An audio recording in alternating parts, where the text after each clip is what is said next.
Coach, how would you evaluate the secondary play on Friday? Obviously 9 pass breakups, but no takeaways. Yeah, I mean, we broke up on as many balls as they caught, so that's good.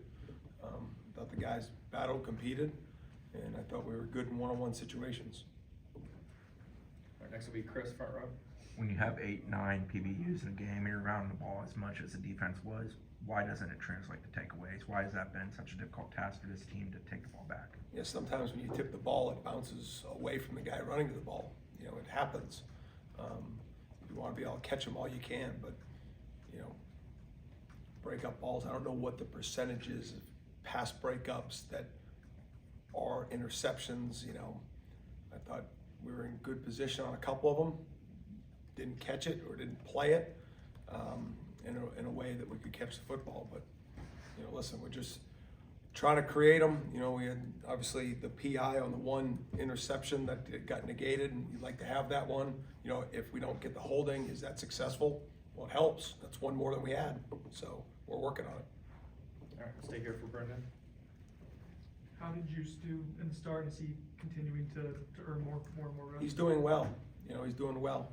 You know, he's turning into somebody that we really count on. You know, just day to day, and doing a good job in tackling. You know, it was not a perfect night for him, but you know, he's really progressing well, and I think we're seeing a lot of the reps add up for him. We'll go to Ira, second row on your right. How do you approach a quarterback like Cam Wharton where he can extend plays so long that it seems like it's not even really within the structure of the offense or the defense? Like, how do you prepare for that? I mean, you know, you try to replicate the extension of plays. You know, you try to do it in practice. You know, he's playing at such a good level that no matter what position plays at a high level, it's hard to duplicate that in practice because that's why they're doing what they're doing. But I do think there's a way to try to deal with it. You know, I think you know, just got done watching a couple of those cut-ups of just things that, you know, he was able to extend, and you know, some whether they were made mistakes out of those situations or he made plays. He's made more than he hasn't. But you know, it's something, Ira, that definitely is part of their game. The off-scripted football plays. They're making scripted plays, but there are definitely some off-scripted plays, and he's just buying time and, you know, waiting for guys to get open, and then he's got enough arm strength to make it count. All right, we'll go to Kurt, front row on your right. You talked about, has there been sorry, a common theme of what defenses have done to force them into those mistakes we've seen in moments? Well, there's not many of them. You know, they're undefeated and they're averaging almost 50 points a game. So, you know, there hasn't been a lot. I thought Virginia Tech did a pretty good job throughout the game. I thought Cal, you know, started off the game well. You know, there's been some defensives that have played better, but you know, in the moments that they've really needed to execute, they've ended up executing, whether it's in the run game or the throw game. So, you know, they're operating at a high level right now. We'll go back to Ira. Duke clearly wasn't going to let the quarterback hold the ball too long back there. But how did the defensive line play? It seemed like, other than the one run that scored it out, it seemed like the run defense was good. Just how did they play overall? I thought they played well. I mean, you know, I forget how many, you know, we didn't have any sacks in the game, but you know, I try to look at it by, you know, how quickly we were there. If we disrupted the pocket, I thought all those things were good. You know, we had a plan going to the game of this is how Duke plays and this is how we need to play in the game in order to negate any strengths that they had coming into the game. And I thought we executed it well. You know, the one sudden change, we got it down to a 4th and 1. You know, and that's the touchdown that we had given up. And you know, thought we really had a chance to stop that play, to be honest with you. But you know, I thought our front played well. You know, I thought they showed up in many moments. I thought Josh Farmer was really impactful. I thought Darryl probably played one of his best games. And so, you know, overall, you know, we didn't get the win, so that's important. But I did think up front we're playing with better, more consistent technique and effort, and that's encouraging to me. We'll come back to Jordan on your left. Following up on that, Coach, when the defense plays as well as it did and the offense struggles, did you notice any frustration from your guys on the sideline, or it's a team game and they just have to go out there and execute? To be honest with you, Jordan, was one of the things I was mostly encouraged about in the course of the game. You know, the way some of our veteran defensive players responded to the type of game that it was. There were moments, post corrections on the sideline that we had multiple guys saying, trying to encourage and get up and supporting, and that's all part of being on a team. And so I was actually appreciate you bringing that up, because that was actually something that I was really proud of, and excited about that type of emotional response from the guys.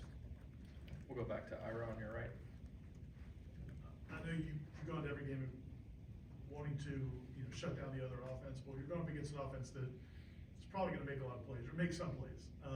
Is there, what's the key to just kind of withstanding that and not letting it affect what happens after that? In the course of a game, especially when you're going into a game with a team that's operating really well, I think that's part of the reason you coach, because, you want to go out there and you want to have the opportunity to be the team that has properly prepared, can execute, and go out and play really good defense. And I've got a real lot of confidence in this week and the guys that we have and the building that I've seen. We've had 2 bye weeks already this year, and I have felt that we have gained steam coming out of each one of them. So listen, I'm not making any statements, but I feel really good about the guys we have in that defensive room.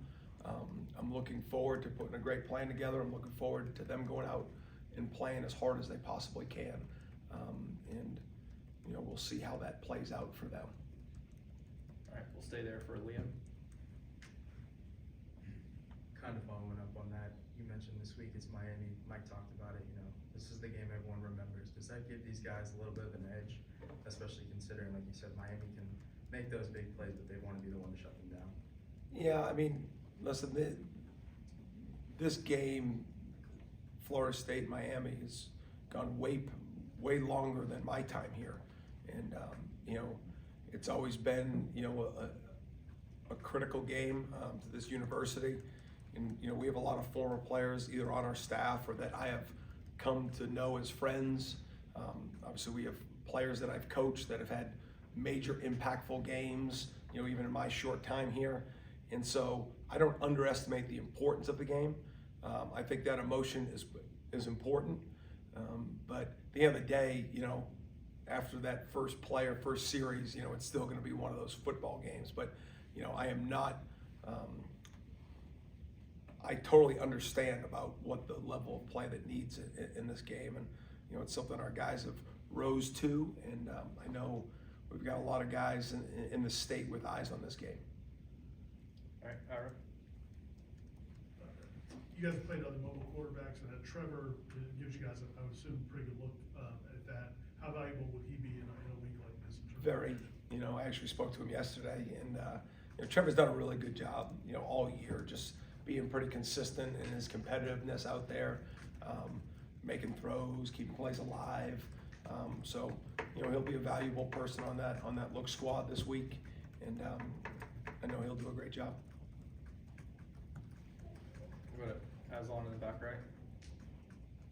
How do you combat against, the human nature aspect of being where you guys are at? I know you want to continue to ask these guys to work as hard as they possibly can. You guys want to win as many games as you can. Do you think at all about the way you push them in practice of how much more you really can get out of them at this point in the year? Not really. I look at myself first, to make sure that I'm doing it the way it needs to be done, and then use all my past experiences and my relationships with these guys to make sure that I'm helping put them in positions that they can shine and they can play their best. And I've seen improvement, with a lot of these guys, and I've seen it in position groups, and I've seen it with the defense, and I'm really excited about going to work today and putting the plan together for these guys, because I know they're excited about this football game. All right, last one, Ira. You talked about it earlier about the pass breakups. Was that about as well as the secondaries played in terms of playing the ball this season? Yeah, ball thrown, in the one-on-one plays.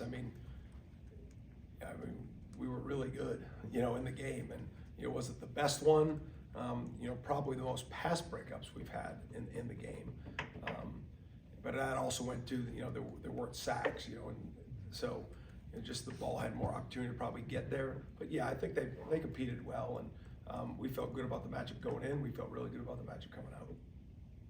All right, thank you, coach. Thanks, guys.